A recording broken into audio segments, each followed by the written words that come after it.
1500 మంది రైతుల కోసం పోరాటం చేస్తున్నామన్నారు పౌల్ట్రీ ఫార్మ్ అసోసియేషన్ నేత కసిరెడ్డి నారాయణరెడ్డి. ఇన్నేళ్లలో సొంతంగా తాను ఎక్కడా టెండర్లు వేయలేదన్నారు. టెండర్లు వేస్తున్నారు, పొలిటికల్ పైరవీలు చేస్తున్నారు అనే విమర్శలను ఖండించారు కసిరెడ్డి. జానారెడ్డి ఆయన కుమారులు నా కోసం పైరవీ చేయలేదన్నారు. రైతులకు న్యాయం చేయడం కోసమే ముఖ్యమంత్రి, మంత్రి అపాయింట్మెంట్ తీసుకోవడానికి సహాయం చేశారన్నారు. తెలంగాణ రాష్ట్రంలో అంగన్వాడీ కేంద్రాలలో కోడిగుడ్లకు సంబంధించినటువంటి సప్లై టెండర్ల వ్యవహారం వివాదాస్పదంగా మారింది.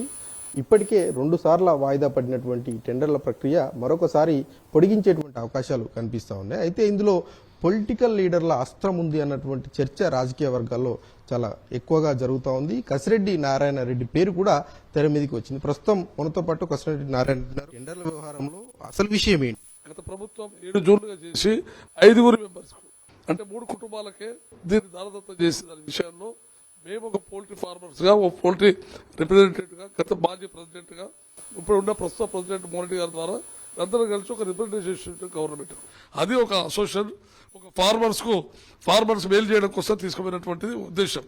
మాకు పరిచయాలు ఉన్నప్పుడు మాకు ఒక సీతకథల అపాయింట్మెంట్ ఇవ్వడం తప్పలేదు కదా, టోటల్గా ఎక్స్ప్లెయిన్ చేసినాం.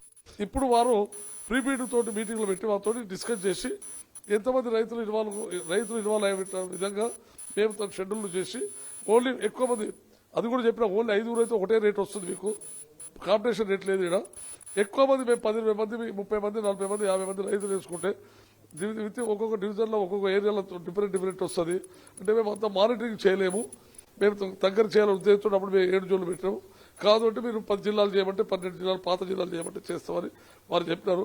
మీకు ఎట్లా బాగుంటుందో చేయమని చెప్పినారు తప్ప ఇందులో నారాయణ గారు తీసుకోవడం కానీ నేను లైఫ్లో ఎలాంటి టెండర్లు కానీ దేంట్లో కూడా గవర్నమెంట్ ఇన్వాల్వ్మెంట్ లేనటువంటి దందాలు చేసిన తప్ప ఇవాళ అటువంటిది లేదు. మేము ఏం పోరాడంటే రైతుల కోసం పోరాడుతున్నాం. ఏమైనా మా రైతులు 1500 మంది ఉన్నారు. 1500 మందిలో అట్లీస్ట్ 100 మంది బతుకుతున్న ఉద్దేశంతో అందులో 100 మంది ప్రొడక్షన్ చేసి సేమ్ డే గుడ్లు పోతాయి అంగన్వాడీ పిల్లలకు. సేమ్ డే ఇవాళ ప్రొడక్షన్ అయితే తెల్లారి గుడ్లు వాళ్ళకి పోతాయి అనే ఉద్దేశంతో మేము ప్రభుత్వానికి కూడా రేటు తగ్గించడానికి ఒకసారికి వాళ్ళు ₹6.70, ₹6.70 వేసి ఇవ్వాలి. టెండర్ ఓపెన్ చేస్తున్నామని చెప్పండి గవర్నమెంట్ కానీ మీరు కానీ పోయి చూడండి. మేము వేస్తే 5.5 లేదా ₹6 లోపలే వస్తుంది మేము అనుకుంటున్నాము. మొత్తానికి తనకు సొంతంగా ఎక్కడా కూడా ఉపయోగకరమైనటువంటి అంశాలు ఎక్కడా లేవు. అదేవిధంగా జానారెడ్డికి సంబంధించినటువంటి కుమారుల పాత్ర కూడా ఇందులో లేదు. కేవలం పౌల్ట్రీ ఫారంకు సంబంధించిన 1500 మంది రైతుల కోసమే మేము మంత్రుల దగ్గరికి వెళ్తా ఉన్నాం, ముఖ్యమంత్రి దగ్గరికి వెళ్తా ఉన్నాం అన్నటువంటి అంశాన్ని కసిరెడ్డి చెప్తా ఉన్నారు. మరి ప్రభుత్వం ఎట్లా ముందుకు వెళ్తుంది అన్నది చూడాల్సి ఉంటుంది. వీడియో జర్నలిస్ట్ మహేష్తో శేఖర్, సాక్షి టీవీ, హైదరాబాద్.